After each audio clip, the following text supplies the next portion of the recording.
Shalom, damai di hati, pria kaum Bapa yang diberkati oleh Tuhan. Marilah jemaat Gemim Sion Madidiri Ure, baik yang ada di gedung gereja saat ini maupun yang mengikuti melalui live streaming, marilah kita siapkan kehidupan kita untuk bersekutu, memuji dan memuliakan Tuhan. Ibadah saat ini akan dilayani oleh yang terkasih Bapak Pendeta Rolando Anter, Sarjana Teologia. Untuk itu, diundang Bapak-Bapak sekalian untuk berdiri dan kita memulaikan ibadah saat ini dengan menyanyi bersama-sama NKB nomor 17. Sambil Karim persilakan untuk melayani.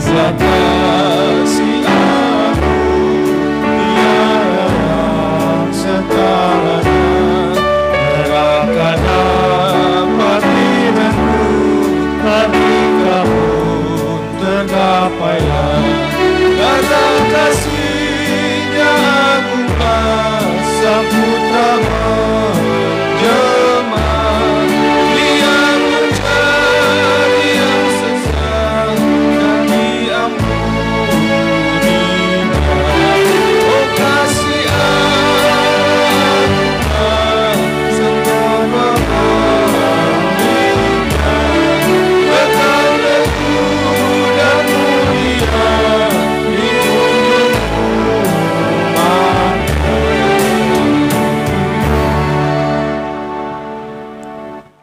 Pria kaum Bapa yang dikasihi diberkati Tuhan, kita tabiskan ibadah saat ini.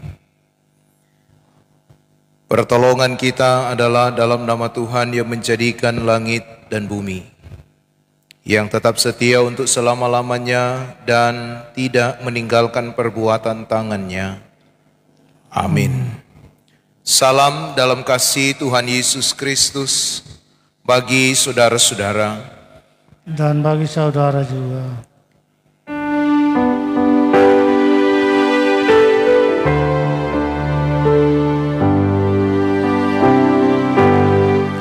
Di jauh jutaan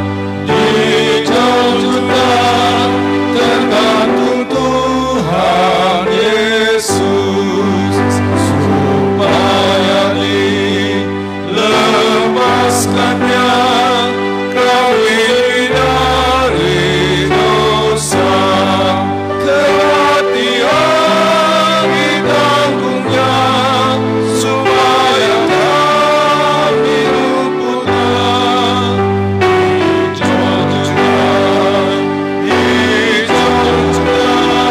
Tergantung Tuhan Yesus. Silakan duduk dan marilah kita berdoa sebelum kita membaca merenungkan firman Tuhan di malam hari ini. Satu sukacita tersendiri bagi kami pribadi lepas pribadi ketika kami boleh ada bersama di tempat ini dengan saudara seiman untuk beribadah memuji memuliakan nama Tuhan dalam persekutuan pria kaum Bapa Jemaat Gemim Sion Madidiri Ure. Dan di malam hari ini Bapa, lewat persekutuan bersama kami ini, kami akan membaca dan merenungkan kebenaran sabda firman-Mu. Tuntunlah kami dengan kuasa Roh-Mu yang kudus dan hikmat-Mu, sehingga apa yang akan kami baca tetapi itu akan tetap tinggal diam di dalam kehidupan kami, menjadi nyata di dalam sikap perilaku kami sebagai pria kaum Bapa yang bukan cuma hadir sebagai kepala keluarga, tetapi juga imam yang akan menuntun pertumbuhan beriman keluarga. Namun kami menyadari Bapa bahwa kami manusia biasa yang tak pernah luput dari salah dan dosa. Oleh karena itu sebelum kami membaca merenungkan firman-Mu, kami mohon ampun untuk setiap salah dan dosa kami Bapa. Dan berfirmanlah Engkau bagi kami, karena kami yang beribadah saat ini telah sedia untuk membaca merenungkan sabda firman-Mu di dalam nama Tuhan Yesus Kristus. Firman yang memberi sukacita pengharapan. Kami berdoa saat ini. Amin. Bapak-bapak yang dikasihi diberkati Tuhan, mari kita membaca bagian firman Tuhan yang juga menjadi perenungan bersama kita sebagai warga gereja Masehi Injili di Minahasa di sepanjang 1 minggu ke depan berjalan lewat Injil Markus pasalnya yang ke-15. Injil Markus pasalnya yang ke-15 ayatnya yang pertama hingga ayatnya yang ke-15. Dan untuk bagian firman Tuhan ini kita akan membacanya secara berbalasan. Saya membaca ayatnya yang pertama dan bapak-bapak sekalian membaca ayatnya yang kedua. Ya, begitu seterusnya sampai pada ayatnya yang ke-15 secara berbalasan. Oleh Lembaga Alkitab Indonesia diberi judul Yesus di hadapan Pilatus. Pagi-pagi benar, imam-imam kepala bersama tua-tua dan ahli-ahli Taurat dan seluruh mahkamah agama sudah bulat mupakatnya. Mereka membelenggu Yesus lalu membawanya dan menyerahkannya kepada Pilatus. Engkaulah raja orang Yahudi, jawab Yesus, engkau sendiri yang mengatakannya. Lalu imam-imam kepala mengajukan banyak tuduhan terhadap dia.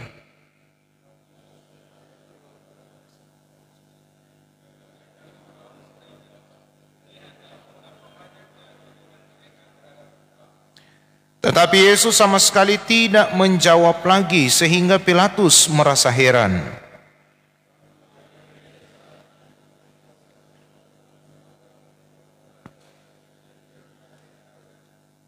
Menurut permintaan orang banyak. Dan pada waktu itu adalah seorang yang bernama Barabas sedang dipenjarakan bersama beberapa orang pemberontak lainnya. Mereka telah melakukan pembunuhan dalam pemberontakan. Maka datanglah orang banyak dan meminta supaya segera kebiasaan itu diikuti juga. Pilatus menjawab mereka dan bertanya, apakah kamu menghendaki supaya aku bebaskan raja orang Yahudi ini? Ia memang mengetahui bahwa imam-imam kepala telah menyerahkan Yesus karena dengki. Tetapi imam-imam kepala menghasut orang banyak untuk meminta supaya Barabaslah yang dibebaskannya bagi mereka. Pilatus sekali lagi menjawab dan bertanya kepada mereka, jika begitu, apakah yang harus kuperbuat dengan orang yang kamu sebut raja orang Yahudi ini? Maka mereka berteriak lagi katanya, salibkan dia. Lalu Pilatus berkata kepada mereka, tetapi kejahatan apakah yang telah dilakukannya? Namun mereka juga makin keras berteriak, salibkanlah dia. Dan oleh karena Pilatus ingin memuaskan hati orang banyak itu, ia membebaskan Barabas bagi mereka. Tetapi Yesus disesahnya lalu diserahkannya untuk disalibkan. Demikian pembacaan firman Tuhan. Yang dikatakan berbahagia ialah mereka yang mau mendengar, menerima dan melakukan firman dalam hidup setiap hari. Amin. Diundang puji-pujian dari penyelenggara dengan pujian Kidung Jemaat 363, bagi Yesus ku serahkan.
Salam dalam kasih Tuhan Yesus Kristus bagi kita sekalian. Shalom. Damai di hati. Ya. Kita bersyukur bahwa di sela-sela kesibukan yang orang jalani setiap hari, orang masih memberi diri dan memberi waktu untuk ada bersama-sama di tempat ini, beribadah, memuji, memuliakan nama Tuhan. Yang tentunya bukan hanya hadir sebagai kita kuat penyelenggara, kita kuat sebagai yang ditugaskan, kita kuat komisi atau alasan lainnya. Tetapi yang pasti bahwa di saat orang ada di tempat ini, satu tujuan kita untuk mencari Tuhan, berjumpa dengannya dalam pujian dan di dalam doa kita saat ini. Nah, saudara-saudara yang dikasihi dan diberkati oleh Tuhan kita Yesus Kristus, perikop kita saat ini, pembacaan firman Tuhan, Yesus di hadapan Pilatus. Kita melihat bahwa bagaimana situasi yang ada pada waktu itu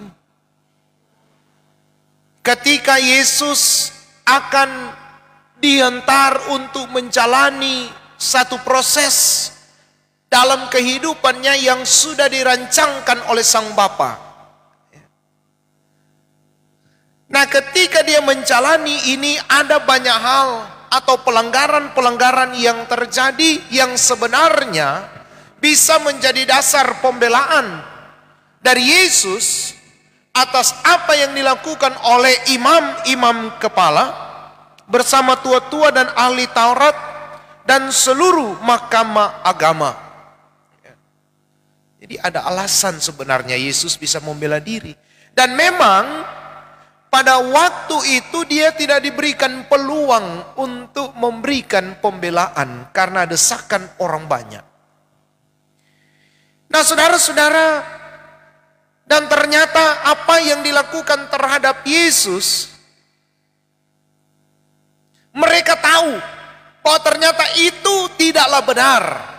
Tetapi ketika ingin memuaskan hati orang banyak, maka dihasilkanlah sesuatu yang benar menurut banyak orang, tetapi salah dalam pandangan segelintir orang. Nah, dengan demikian situasi yang terjadi pada waktu itu bisa dikatakan bahwa suara satu orang belum tentu salah dan suara banyak orang belum. Ya. Jadi dalam bacaan firman Tuhan ini jelas bahwa ternyata di balik kebenaran bisa dimunculkan satu kesalahan oleh karena hanya kepentingan semata. Ada kepentingan yang terjadi, ada dendam, ada iri, ada dengki dari para tokoh yang ada pada waktu itu, imam-imam kepala bersama dengan tua-tua dan ahli-ahli Taurat dan mahkamah agama. Mengapa? Iri, dengki menjadi dasar sehingga ini terjadi. Yang pertama, sebenarnya yang paling tahu aturan-aturan keagamaan, yaitu mereka yang dikatakan dalam ayat 1, yaitu imam-imam kepala bersama tua-tua dan ahli Taurat dan seluruh mahkamah agama. Orang paling tahu sebenarnya agama. Nah, dalam kepercayaan yang ada pada waktu itu, tidak boleh terjadi persidangan atau pengambilan keputusan kalau masih malam atau kalau belum pagi, belum terbit matahari. Ya. Nah, di sini Yesus dibawa kepada Pilatus pada saat masih gelap, belum terang. Ya. Dan boleh sebenarnya. Tetapi oleh karena didesak oleh rasa iri, rasa dengki, maka hal itu pun terjadi dan dibenarkan oleh mereka yang dikatakan mengerti tentang aturan aturan agama yang ada. Termasuk juga mempengaruhi Pilatus. Oh, ketika diputuskan tidak boleh langsung dilaksanakan pada hari itu. Sementara Yesus ketika divonis hukuman mati langsung dilaksanakan hari itu juga. Mestinya dilaksanakan besok hari. DP aturan yang ada pada waktu itu. Tapi karena didesak oleh orang banyak, maka terjadilah hal yang seperti itu. Bahwa ternyata kebenaran itu ditutupi karena kepentingan. Saudara-saudara yang dikasihi Tuhan, apa pesan firman bagi orang yang ada di masa sekarang ini? Yaitu bahwa jangan pernah menghalalkan segala cara untuk menjatuhkan orang yang kita benci.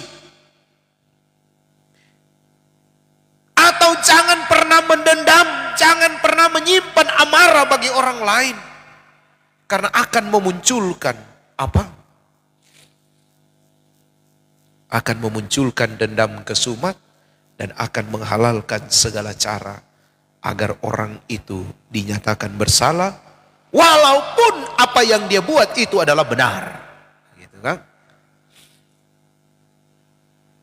Apalagi kalau sembering cerita tuh minggu lalu ketika ini Herodias tidak menerima teguran Yohanes kan. Banyak kali kan orang ketika ditegur sulit sekali orang terima toh. Susah orang menerima. Orang akan selalu mengatakan bahwa saya paling benar. Padahal terkadang orang salah. Nah, karena orang benci, orang dendam, orang menyimpan amarah, maka orang akan menghalalkan segala cara sehingga yang benar sekalipun bisa disalahkan. Yang kemudian saudara-saudara, beranilah untuk mengatakan sesuatu yang benar. Jangan orang cuma iyo-iyo, kalau istilahnya sama dengan sapi kata ika di idong. Jadi kalau DP tuang hela ke kiri dia ke kiri, tuang hela ke kanan dia ke kanan. Ya, memang ketika orang tampil sebagai sesuatu yang berbeda, mengatakan hal yang benar, maka tentu orang akan menerima konsekuensi. Dijauhi, atau mungkin orang dianggap penentang, ya. Ataupun kadang orang dibenci, dihilangkan dari peredaran. Waduh, kalau dulu-dulu kan sih begitu. Nah, mari kita rubah tradisi ini. Jangan membenci, jangan mendendam, jangan memarah, jangan pernah merasa tersaingi. Tetapi belajar menerima setiap kelebihan dan kekurangan yang ada pada diri kita, dan setiap kelebihan kekurangan yang ada pada diri orang lain, yang bisa saja memperlengkapi kita dalam setiap kerja dan tanggung jawab. Jadi jangan pernah iri, jangan pernah dengki.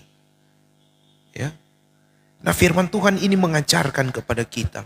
Dan kemudian jangan pernah menghalalkan segala cara untuk membenarkan apa yang salah. Jangan. Perbaiki kesalahan, cepat sadar dan bertobat dan kembali kepada Tuhan. Dan dalam perenungan di minggu-minggu sengsara ini, belajar seperti Yesus. Sekalipun benar, tetap menyatakan diri dalam kebenaran dan tidak mudah terkontaminasi dengan pengaruh banyak orang. Ya, ingat bahwa kebenaran seperti apapun ditutupi, tetap dia akan memunculkan dirinya. Ya, jadi segala sesuatu yang benar pasti akan tetap dimunculkan. Dan hal-hal benar yang kita lakukan saat ini mungkin tidak memberikan pengaruh pada saat ini, tapi ingat bahwa kita akan tercatat sebagai orang yang pernah berlaku benar dalam kehidupan kita. Contoh tokoh-tokoh Alkitab, Paulus sebagai rasul. Hal benar yang dilakukan, pemberitaan Injil walaupun dia harus menerima konsekuensi, harus mati akibat dari pemberitaan Injil. Tetapi hal benar yang dilakukan itu terus ada dan hidup sampai pada saat ini. Ya. Berbicara hal-hal kebenaran tidak akan pernah mati. Sekalipun orang yang melakukan kebenaran itu mati. Sama. Ada satu ungkapan saya baca. Ketika kebenaran itu diterapkan, maka akan mendatangkan hal-hal baik. Berarti dengan demikian dikatakan bahwa kebenaran dan kebaikan akan berjalan beriringan. Ketika kita bertindak benar, maka kita akan menghasilkan hal baik dalam kehidupan ini. Dan hal baik itu yang akan tetap dikenang untuk seterusnya. Dengan ungkapan peribahasa mengatakan, gajah mati meninggalkan gading, harimau mati meninggalkan belang, dan manusia mati meninggalkan nama. Nama yang baik, yang dikenang, yang tetap hidup. Dia kok kalau bertindak selalu benar. Dia mau berjalan sesuai aturan yang ada. Ya. Mulailah berlaku benar dari diri sendiri. Kalau saya katakan bahwa mulailah berlaku benar dalam kehidupan setiap hari lewat hal-hal kecil, termasuk mentaati lampu merah. Tuh, banyak di sini lihat lampu merah dia masuk. Wih, kaget pendeta. Lampu merah dia lewat. Ya, belajarlah berlaku benar. Kalau pendeta kita kalau lampu merah, kita berhenti biar kemungkinan jalan sepi. Tetap kita berhenti. Lampu merah kok, orang kan tahu. Supaya orang menghadirkan sesuatu yang berbeda tentang kebenaran itu. Ya. Dan sebagai bapak-bapak, berlakulah benar. Bertindak benar dalam kehidupan kita. Jangan menutupi hal-hal yang tidak baik dalam kehidupan kita. Hiduplah dalam kebenaran. Berkatalah benar kepada istri. Berkatalah benar kepada anak-anak. Ya. Jangan tuh sama dengan cerita-cerita lucu. Udah opak dulu. Memang waktu perang, opaknya tidak pernah mundur. Maju terus opak. Oke apa opak? Opak yang paling depan kata. Jadi opak mau mundur. Dan boleh ini. Di belakang sopele. Jadi opak maju terus jo kata. Jadi maksudnya bahwa mari orang berlaku benar sebagai kepala keluarga. Ketika juga kita memberi nafkah, maka berlakulah benar terhadap apa yang kita terima. Apa yang orang mau kasih pada orang keluarga. Sebagai kepala keluarga. Berlakulah benar sebagai suami dengan mengasihi istri. Ya. Mencintai istri lebih dan kurangnya. Tuh. Karena orang mau cari itu gagah bagaimana. Tidak ada yang gagah sekali sempurna di dunia ini. Yang sempurna cuma Tuhan. Jadi apa yang ada disyukuri dan diterima dengan penuh sukacita iman. Dengan demikian saudara-saudara, maka kita memaknai kasih Kristus dalam kehidupan kita. Yesus telah menunjukkan bahwa perilaku benar tidak akan pernah menimbulkan kekacauan dan kecelakaan. Karena berlaku benar akan menimbulkan hal-hal baik dalam kehidupan yang dijalani. Mulailah berlaku benar dan muliakan Tuhan dalam kehidupan kita. Amin.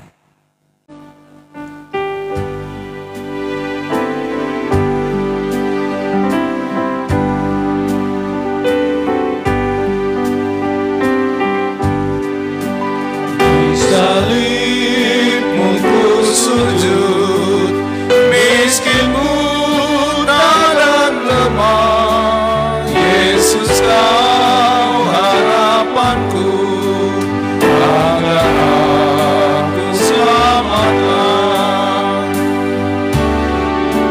Ku percaya padamu, karena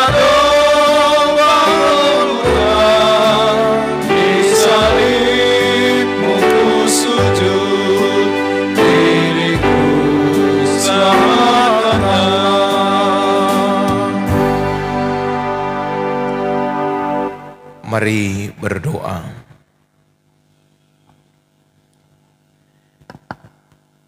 Bersyukur kami untuk firman-Mu saat ini Bapa, yang memberi lagi pedoman bagi kami di dalam kami menjalani kehidupan, terlebih sebagai pria kumbapa, di tengah-tengah keluarga, jemaat pun masyarakat. Biarlah firman ini yang akan selalu membimbing kehidupan kami. Kami berdoa saat ini Bapa untuk kerja pelayanan komisi, pelayanan kategorial pria kumbapa yang ada di Jemaat Gemim Sion Madidir Ure ini. Diberkati mulai dari penatua, wakil ketua, sekretaris, asisten bendahara, dan juga seluruh anggota komisi yang ada, bahkan UPK pria bapa yang ada di kolom 1 sampai kolom 28 dan seluruh warga pria kumbapa Jemaat Gemim Sion Madidir Ure. Kau berkati setiap kerja pelayanan yang dikerjakan. Engkau berkati untuk kami terus memberi diri dalam persekutuan yang beribadah sebagaimana yang kami boleh kerjakan pada malam hari ini. Engkau berkati dalam setiap program-program yang ada, agar semuanya boleh berjalan dengan segala baik, tentu hanya untuk hormat kemuliaan nama Tuhan. Dan Kau berkati Bapa, saudara-saudara kami pria kumbapa yang sedang di dalam keadaan sakit, baik mereka yang menjalani perawatan di rumah maupun yang dirawat di rumah sakit. Di antaranya ada Bapak Hens Kuate yang saat ini sementara dirawat di Rumah Sakit Angkatan Laut Bitung, dan juga saudara-saudara kami lainnya warga pria kumbapa yang sedang dalam keadaan sakit yang tak dapat kami sebutkan satu persatu. Dan mereka yang sedang bersuka cita dalam pertambahan usia pribadi maupun usia perkawinan ataupun berkat Tuhan lainnya yang boleh mereka nikmati. Maka berkatilah terus kehidupan mereka dan biarlah mereka akan selalu bersyukur, bersuka cita di dalam Tuhan, dalam mereka menjalani kehidupan yang ada.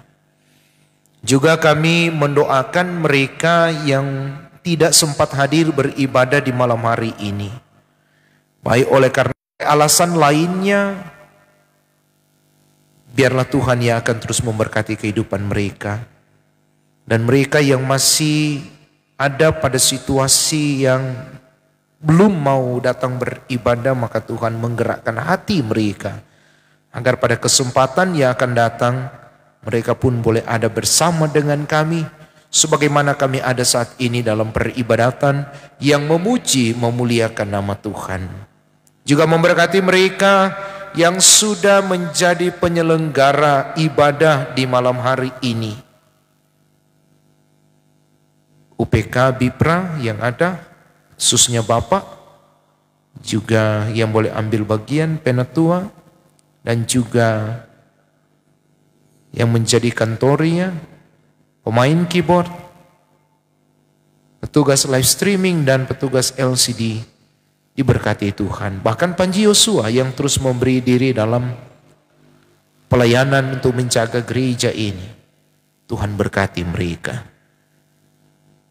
Kami pun berdoa Bapa untuk apa yang boleh kami kerjakan dalam kehidupan kami sebagai profesi kami yang kami yakini itu adalah talenta yang Tuhan beri bagi kami untuk mendatangkan berkat Tuhan. Ajar kami untuk selalu bersyukur dan mengelola setiap berkat Tuhan yang ada dalam kehidupan kami, sehingga apa yang kami kelola ini akan memberikan kecukupan dalam memenuhi kebutuhan hidup kami setiap hari. Dan terus ajarkan kami memberi yang terbaik kepada Tuhan yang adalah sumber segala berkat atas kehidupan kami. Ya Bapa, kami juga menopang dalam doa untuk pemerintah yang ada, terlebih khusus di Kota Bitung ini. Kau terus berkati mereka agar kehidupan yang sejahtera bagi seluruh masyarakat Kota Bitung mampu mereka wujudkan. Juga berkati dalam persekutuan bersama sebagai Jemaat Gemim Sion Madidir Ure. Berkati badan pekerja, pelayan khusus yang ada. Juga berkati kami semua sebagai para pendeta, vikaris pendeta, kostor pegawai gereja yang terus memberi diri dalam pelayanan biarlah Tuhan yang akan memberikan kemampuan dan hikmat untuk kami mengerjakan tanggung jawab pelayanan ini. Dan sebentar setelah kami beribadah, kami akan kembali pulang ke rumah, ke tempat tujuan kami. Kau sertai Bapa, agar kami ada di rumah, di tempat tujuan kami dalam keadaan yang selamat sejahtera diberkati Tuhan.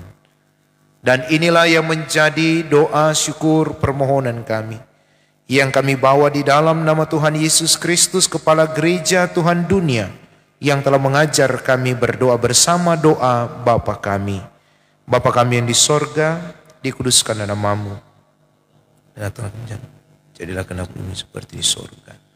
Berikanlah kami pada hari ini makanan kami yang secukupnya, dan ampuni kami akan segala kesalahan kami, seperti kami juga mengampuni orang yang bersalah pada kami. Jangan bawa kami dalam pencobaan, tapi lepaskan kami daripada yang jahat. Karena Kau yang punya kerajaan dan kuasa dan kemuliaan sampai selama-lamanya. Amin. Diundang kita semua untuk berdiri dan menyanyi bersama Nun di Bukit yang Jauh.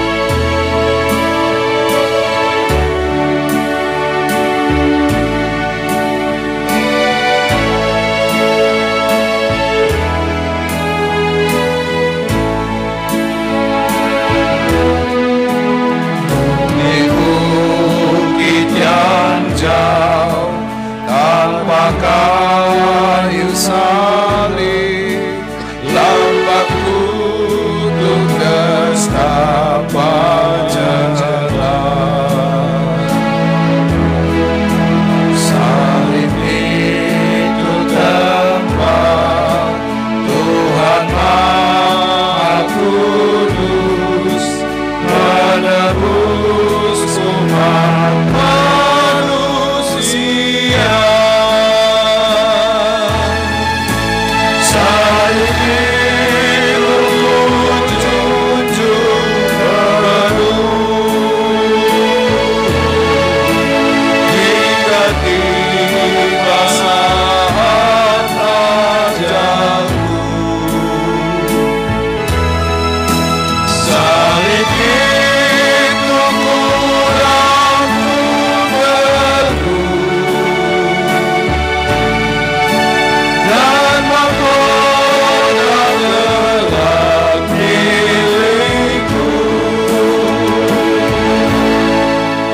Terimalah berkat Tuhan, kasih karunia dan damai sejahtera dari Tuhan Allah Bapa di dalam Yesus Kristus, dan dalam tuntunan Roh Kudus selalu menyertai dan memberkati saudara-saudara sekarang dan sampai selama-lamanya.